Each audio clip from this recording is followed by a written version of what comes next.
जय हिंद साथियों, आज के इस क्लास में आप सभी का बहुत बहुत स्वागत है। तो साथियों, आप लोग व्हाट्सएप पर बार बार कमेंट कर रहे थे कि सर बिहार एसआई स्टेनो के लिए कोई अच्छा सा बुक बताइए। तो साथियों, आप लोग स्क्रीन पर देख सकते हैं ये किरण पब्लिकेशन का बुक आ चुका है। चलिए इस बुक के बारे में थोड़ा सा आपको बता देते हैं, फिर इस बुक से हम लोग क्वेश्चन का भी प्रैक्टिस करेंगे। तो यहाँ पर आप लोग देख सकते हैं ये किरण पब्लिकेशन का बुक है। और जैसे कि आप सभी जानते हैं, आपका जो एग्ज़ाम होने वाला है, 2 पेपर में आपका एग्ज़ाम होगा। पहला पेपर आपका हिंदी का होगा 100 नंबर का, दूसरा सामान्य ज्ञान जीके जीएस का होगा। तो इस बुक की बात करें, इसमें टोटल 20 प्रैक्टिस सेट है। ठीक है, 20 में से 10 प्रैक्टिस सेट आपका सामान्य हिंदी का पेपर है। ठीक है, यानी कि 10 मॉडल प्रैक्टिस सेट आपको मिल जाएगा हिंदी का, और 10 मॉडल प्रैक्टिस सेट आपको मिल जाएगा सामान्य ज्ञान जीके जीएस का, जिसमें मैथ का भी क्वेश्चन रहने वाला। तो बिहार एसआई स्टेनो के लिए ये बहुत ही शानदार बुक है। इसका लिंक आपको डिस्क्रिप्शन बॉक्स में मिल जाएगा, आप लोग जाकर ले सकते हैं। कम समय में बेहतर तैयारी के लिए ये बहुत ही शानदार बुक है। तो चलिए इसी के साथ हम लोग आज के इस प्रैक्टिस सेट को स्टार्ट करते हैं। तो साथियों, प्रैक्टिस सेट 1 का पहला क्वेश्चन देखिए। महात्मा बुद्ध ने अपना पहला धर्म चक्र प्रवर्तन किस स्थान पर दिया था? लुम्बिनी में, सारनाथ में, पाटलिपुत्र में, या फिर डी वैशाली में? और देखिए साथियों, अगर आपको इन सेट में किसी भी क्वेश्चन का आंसर आता हो तो आप सभी को नीचे कमेंट बॉक्स में अपना अपना आंसर जरूर करना है। तो देखिए, बहुत ही सिंपल क्वेश्चन है, इसका आंसर हो जाएगा बी ऑप्शन सारनाथ में। तो यहाँ पर जिन्होंने भी बी ऑप्शन को टिक किया है, आपका बिल्कुल सही जवाब है। भगवान बुद्ध ने अपना पहला जो उपदेश दिया था, जिसको धर्म चक्र प्रवर्तन कहा जाता है, सारनाथ में दिया था। अच्छा, महात्मा बुद्ध ने सबसे अधिक उपदेश कहाँ पर दिया था? तो इसे भी नोट कर लीजिए, श्रावस्ती में। श्रावस्ती में भगवान बुद्ध ने सबसे अधिक उपदेश दिए थे। देखिए दूसरा क्वेश्चन है, नंद वंश के पश्चात मगध पर किस राजवंश ने शासन किया था? सही आंसर है मौर्य वंश ने। साथियों, आपको याद होगा नंद वंश का जो अंतिम शासक था घनानंद। कौन था? घनानंद। तो घनानंद को हराकर चंद्रगुप्त मौर्य ने अपने मंत्री चाणक्य की सहायता से लगभग 322, ठीक है, लगभग 322 ईसा पूर्व में मगध पर मौर्य वंश का शासन स्थापित किया था। तो ये भी क्वेश्चन पूछा जाता है, कितना ईसा पूर्व में? तो 322 ईसा पूर्व में। अच्छा, चंद्रगुप्त मौर्य का प्रधानमंत्री कौन था? तो याद रखिएगा कौटिल्य, जिसको चाणक्य भी बोला जाता है। अगला क्वेश्चन देखिए, कालिदास सम्मान डैश की सरकार द्वारा प्रतिवर्ष प्रदान किया जाने वाला एक प्रतिष्ठित कला पुरस्कार है? इसका सही आंसर है मध्य प्रदेश। ठीक है, कालिदास सम्मान जो पुरस्कार दिया जाता है मध्य प्रदेश सरकार के द्वारा दिया जाता है, ध्यान रखिएगा। और ये जो पुरस्कार है 4 क्षेत्रों में दिया जाता है। कितने क्षेत्रों में? 4 क्षेत्रों में प्रदान किया जाता है। कौन कौन सा क्षेत्र? शास्त्रीय संगीत, शास्त्रीय नृत्य, रंगमंच और प्लास्टिक कला। फिर से रिपीट कर देते हैं, शास्त्रीय संगीत, शास्त्रीय नृत्य, रंगमंच और प्लास्टिक कला, इन 4 क्षेत्रों में कालिदास सम्मान पुरस्कार दिया जाता है। अच्छा, कालिदास सम्मान पुरस्कार जो पहली बार है कब दिया गया था? तो 1980 में दिया गया था। आगे देखिए, उस स्थान का नाम बताएं जहां बौद्धों की मान्यता के अनुसार गौतम बुद्ध ने अपनी मृत्यु के बाद परिनिर्वाण प्राप्त किया था। तो गौतम बुद्ध की मृत्यु कहाँ पर हुई थी? आप सभी जानते हैं, कुशीनारा या फिर कुशीनगर में। यहाँ पर बी ऑप्शन आपका सही जवाब है। भगवान बुद्ध की जो मृत्यु हुई थी कितने वर्ष की अवस्था में, ये भी पूछा जाता है। तो 80 वर्ष की अवस्था में। कब हुई थी? तो 483 ईसा पूर्व में। ये सब क्वेश्चन आपको ध्यान रखना है। चलिए आगे बढ़ते हैं, question number 5। Born again on the mountain, a story of losing everything and finding it back. आपको बताना है ये किसकी आत्मकथा है। चलिए, बिल्कुल एग्जाम में आने वाला क्वेश्चन है।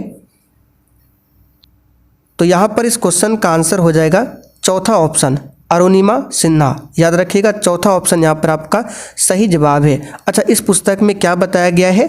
तो इस पुस्तक में बताया गया है कि कैसे उन्हें चलती ट्रेन से फेंक दिया गया था। किन्हें?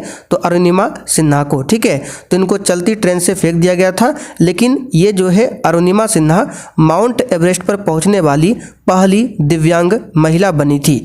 तो ये क्वेश्चन भी ध्यान रखिएगा, माउंट एवरेस्ट पर चढ़ने वाली पहली दिव्यांग महिला कौन थी?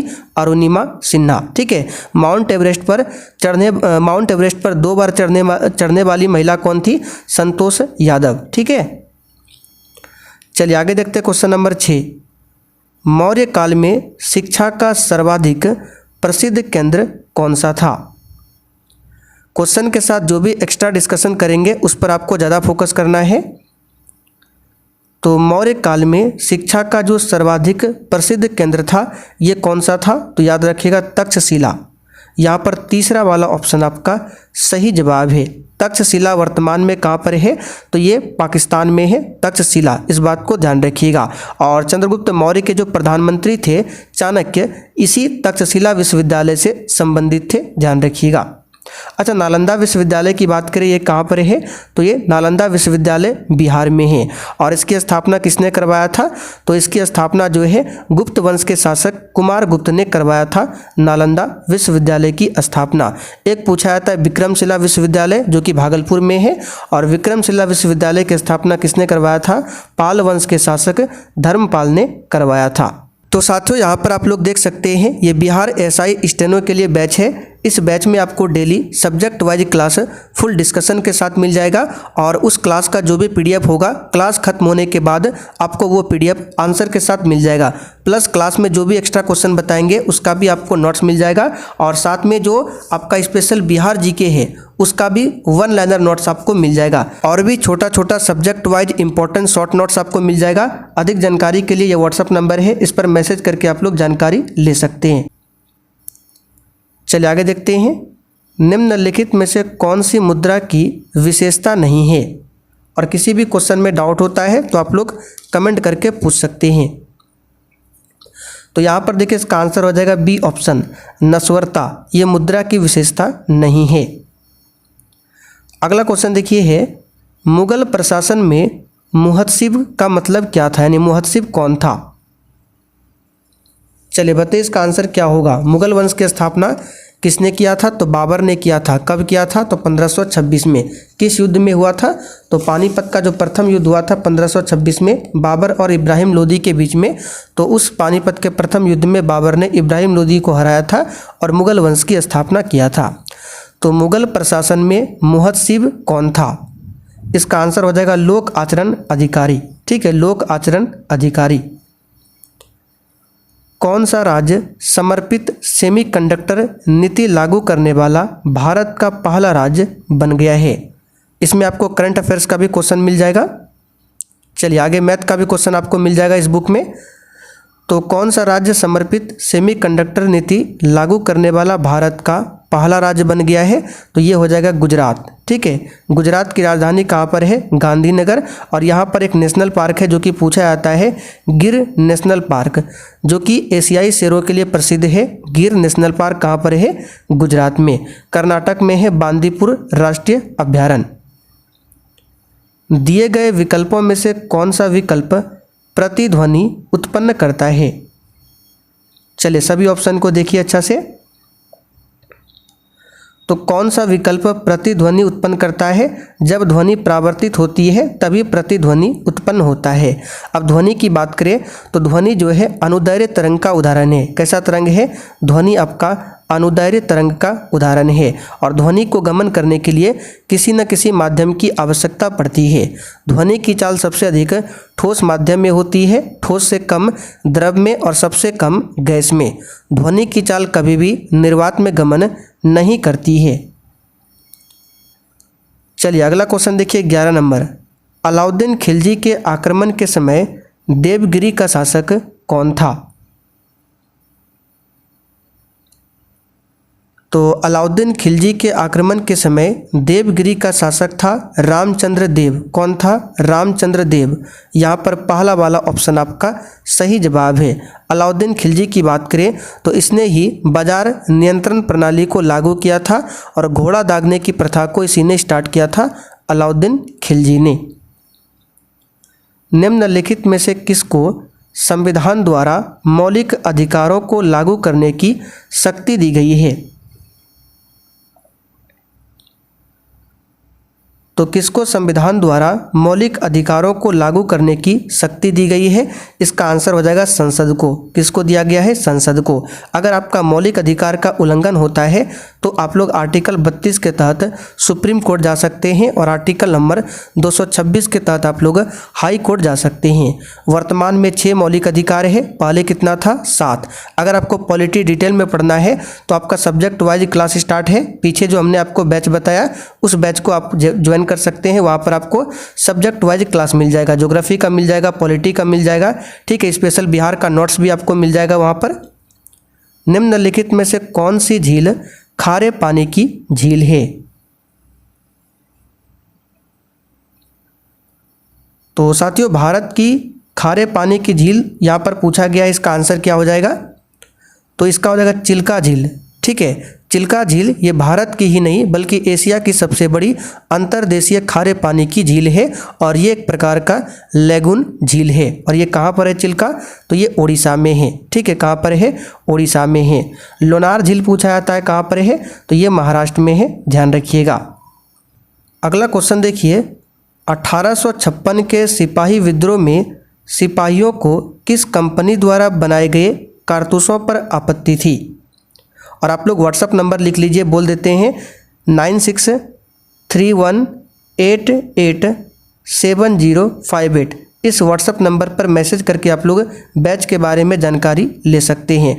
वहाँ पर आपको क्लास का नोट्स भी मिल जाएगा, स्पेशल बिहार जीके का भी नोट्स मिल जाएगा जो कि आपके एग्जाम के लिए इम्पोर्टेंट होगा।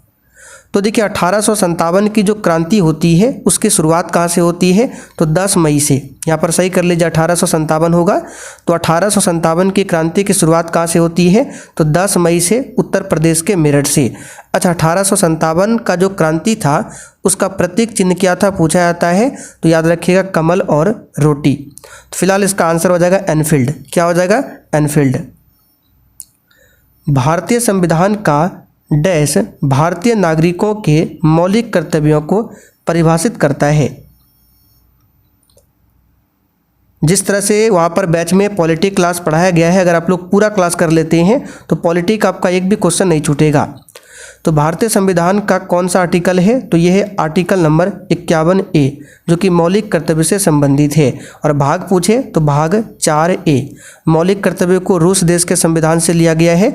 वर्तमान में 11 मौलिक कर्तव्य है, ठीक है। जिस समय लागू हुआ था उस समय 10 मौलिक कर्तव्य था, बाद में 11वां मौलिक कर्तव्य को 2002 में जोड़ा गया था। अच्छा, मौलिक कर्तव्य को किस समिति के सिफारिश पर जोड़ा गया था? तो सरदार स्वर्ण सिंह समिति। संविधान सभा की अल्पसंख्यकों की उप समिति के अध्यक्ष का नाम क्या है?